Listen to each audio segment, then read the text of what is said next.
Hello friends, welcome to our channel Hello Teacher. Today we learn in this video class 10th chapter application of trigonometry. तो application of trigonometry के कुछ questions हम आज इस video में discuss करेंगे। तो चलिए स्टार्ट करते हैं हम अपना वीडियो। तो क्वेश्चन नंबर 1 देखिए क्या है इसमें। First question, from the top of a hill the angle of depression of two consecutive kilometers stones D and C due west are found to be 30 degree and 60 degree respectively. Find the height of the hill. हमें इसमें क्या दिया गया है, एक हिल है, top के हिल से एंगल ऑफ डिप्रेशन बन रहा है जहाँ पे हम देख रहे हैं किलोमीटर कुछ डिस्टेंस पर, 2 कॉन्जिक्यूटिव किलोमीटर्स का मतलब होता है लगातार, पहले एक D उसी के बाद दूसरा डिस्टेंस है C, वो क्या डिग्री का एंगल बना रहा है हमारे 30 एंड 60। तो हमें इसमें फाइंड करना है हाइट ऑफ द हिल। तो इसमें सबसे पहले हम डायग्राम ड्रॉ करेंगे क्वेश्चन के अकॉर्डिंग। तो देखिए सपोज कीजिए ये हमारा एक क्या है, हिल है, ये हमने सपोज किया एक हिल था, ठीक है। तो हिल का टॉप क्या होगा, ये होगा। हिल के टॉप से क्या बन रहा है, एंगल ऑफ डिप्रेशन 2 कॉन्जिक्यूटिव। तो एंगल ऑफ डिप्रेशन सबसे पहले हमारा कितने डिग्री का एंगल बना रहा है, यहाँ से अगर किसी चीज़ को हम देखते हैं नीचे की तरफ तो इस तरीके से, ठीक है। ये हम इसका बेस ले लेते हैं, हिल का बेस होगा ये हमारा, इस तरीके से ये हमने बेस बना लिया हिल का, ये हमारा। तो टॉप से अगर नीचे की तरफ देखते हैं हम तो कितने डिग्री का एंगल बना रहे हैं, 30 डिग्री का। इसी तरीके से फिर कुछ दूरी पे 2 कॉन्जिक्यूटिव किलोमीटर स्टोन डी, ये मतलब डी पॉइंट पे हमने 30 डिग्री का एंगल बनाया। फिर टॉप से उसने कितने डिग्री का, 60 डिग्री का एंगल बनाया। तो इसी टॉप से कुछ दूरी पर जाके यहाँ पे ये बना रहा है सी पॉइंट, जिस पे 60 डिग्री का एंगल। ये है हमारा क्वेश्चन। यहाँ पे हम इसको नाम देते ए और बी। तो ये जो एच है इसकी हाइट निकालनी है हमें, इस हिल की हमें हाइट फाइंड करनी है। तो हम इसमें देख लीजिए हमें क्या गिवन है, कुछ गिवन नहीं है। अगर बी से लेके सी हम इसको एक्स मान लेते हैं तो सी से डी हमारा क्या हो जाएगा, 1, क्योंकि कॉन्जिक्यूटिव बोला है तो एक्स और 1। और बी से डी अगर हम मेजर करें तो कितना हो जाएगा, ये एक्स प्लस 1। ये हमने अपनी तरफ से एज्यूम कर लिया। इस चैप्टर में सबसे इम्पॉर्टेंट होता है डायग्राम। अगर आपको डायग्राम अच्छे से ड्रॉ कर सकते हो तो आपको क्वेश्चन सॉल्व करने में आसानी होगी। तो एप्लीकेशन ऑफ ट्रिग्नोमेट्री का पिछला वीडियो में मैं ये सारी बेसिक कंसेप्ट्स में बता चुकी हूँ, तो उसका लिंक आपको इस वीडियो के डिस्क्रिप्शन बॉक्स में मिल जाएगा। वो वीडियो आप ज़रूर देखिए, उससे आपको इसके बेसिक्स कंसेप्ट क्लियर हो जाएंगे, तो आपको ये क्वेश्चन समझने में आसानी होगी। तो सबसे पहले इंपॉर्टेंट होता है इसमें डायग्राम बनाना, जो कि हम बना चुके हैं। अब इसका देखते हैं सॉल्यूशन। तो देखिए हमारे पास 2 ट्राइंगल बन चुके हैं इसमें, ए बी सी और ए बी डी।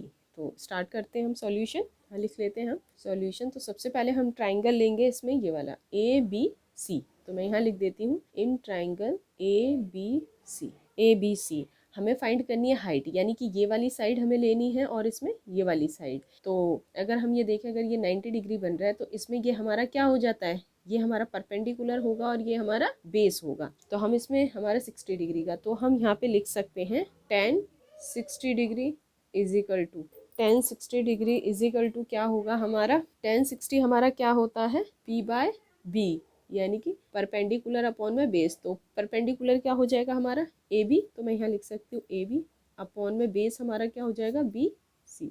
ये हमने लिख दिया बी सी। ए बी हमारा क्या है एच और बी सी हमारा क्या है एक्स, ये हमने लिख दिया। और tan 60 की वैल्यू हमारी क्या होती है, √3 इज इक्वल टू हो गया h/x। अब इसको इस तरीके से क्रॉस मल्टीप्लाई हम यहाँ पे हमने डाली tan 60 की वैल्यू क्या आती है √3, और यहाँ पे ए बी था h और बी सी था x। अब इसको क्रॉस मल्टीप्लाई कर देते हैं। तो यहाँ पे कुछ नहीं है, इसको 1 ले लेते हैं, यहाँ h को 1 से मल्टीप्लाई किया, ये हो गया h इज इक्वल टू क्या हो जाएगा हमारा √3x। ये हो गई हमारी फर्स्ट इक्वेशन।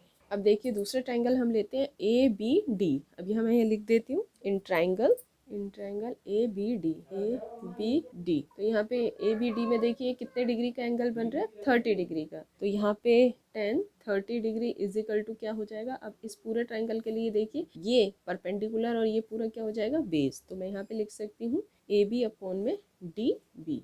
tan 30 की वैल्यू क्या होती है 1/√3 is equal to A B क्या है हमारा h और डी बी हमने क्या माना है x+1। x plus 1। अब यहाँ पे इस तरीके से इसको क्रॉस मल्टीप्लाई करेंगे तो x प्लस 1 को यहाँ से मल्टीप्लाई करेंगे, ये हो जाएगा x plus 1 is equal to h root 3।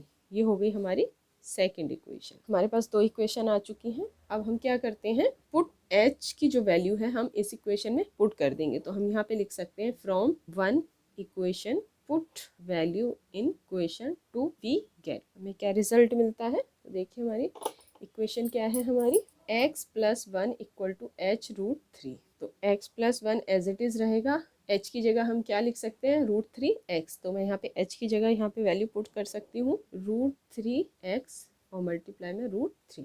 तो अब इसको कैलकुलेट करेंगे हम, x plus 1 as it is रहेगा, रूट 3 को रूट 3 से मल्टीप्लाई करेंगे तो ये हो जाएगा 3x। 1 एज इट इज रहेगा, 3x प्लस x है, इधर आके माइनस है, तो 1 इज इक्वल टू क्या हो गया हमारा 2x। तो 1 इधर ही रहेगा, 2x से मल्टीप्लाई हो रहा है, इधर आके डिवाइड में, तो x इज इक्वल टू क्या आ गया हमारे पास 1/2। तो x की वैल्यू हमारे पास क्या मिल गई 1/2। लेकिन हमें वैल्यू किसकी फाइंड करनी है, हाइट की। तो फ्रॉम इक्वेशन 1 से हमें क्या मिला था, इक्वेशन 1 से वी गेट, हमें मिला था h is equal to root 3x। ये इक्वेशन हमने फाइंड की थी। अब जो x की वैल्यू मिल चुकी है वो हम यहाँ पुट कर देंगे। तो रूट 3 मल्टीप्लाई x की वैल्यू क्या है 1/2। तो यहाँ से h की वैल्यू फाइंड हो जाएगी। अब यहाँ पे रूट 3 की वैल्यू क्या होती है, रूट 3 की वैल्यू पता होनी चाहिए हमें। रूट 3 की वैल्यू होती है 1.732 मल्टीप्लाई 1/2। इसको इससे कैलकुलेट करेंगे तो h इज इक्वल टू आ जाएगा हमारा 0.866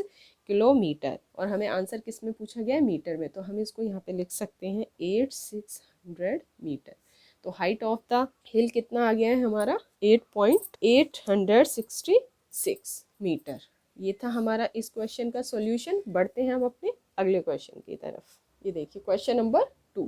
तो क्वेश्चन नंबर 2 क्या है हमारा, from the top of a 7 meter high building the angle of elevation of the top of a cable tower is 60 degree and the angle of a depression of its foot 30 degree. Determine the height of the tower. height of the tower हमें निकालनी है। तो देखिए हम इसमें सबसे पहले diagram draw करेंगे। सबसे इम्पोर्टेंट होता है इसमें डायग्राम। तो एक बिल्डिंग दी गई है हमें, तो बिल्डिंग की हाइट हमें कितनी दी गई है 7 मीटर। 7 मीटर। अब इसमें बोला गया है हमें building the angle of elevation of a top of a cable tower. इसके सामने क्या है, केबल टावर है। केबल टावर ये हमने यहाँ पे ड्रॉ कर लिया। तो केबल टावर यहाँ पे top of a cable tower से 60 डिग्री का angle, the angle of depression of its foot. तो यहाँ पे हमारा ये कितने का बना रहा है, यहाँ से इस तरीके से अगर इसके टॉप पे देखते हैं तो ये हम ले लेते हैं इसका बिल्डिंग का बेस, ये हमारा है। तो यहाँ पे कितने डिग्री का एंगल बना रहा है, ये हमारा 60 डिग्री का। यहाँ पे बोला गया the top of a cable tower is 60 degree and the angle of depression इसके फुट से, इसके यहाँ पे फुट से कितने डिग्री का, केबल के टॉप पे बन रहा है 60 डिग्री का और केबल के फुट पे बन रहा है हमारा 30 डिग्री का। तो इस तरीके से जाएगा यहाँ, तो ये बना रहा है हमारा 30 डिग्री का एंगल। ये हमारा बिल्डिंग का बेस पॉइंट हो गया। तो अब यहाँ पे हम लिख सकते हैं ये हो गया B, C और D। एक नाम ले लिया हमने A और E। इसमें हमें निकालना determine the height of the tower. इस पूरे टावर की हमें क्या निकालनी है, हाइट फाइंड करनी है। ठीक है, तो स्टार्ट करते हैं हम इसका सॉल्यूशन। ये चीज़ हमें फाइंड करनी है।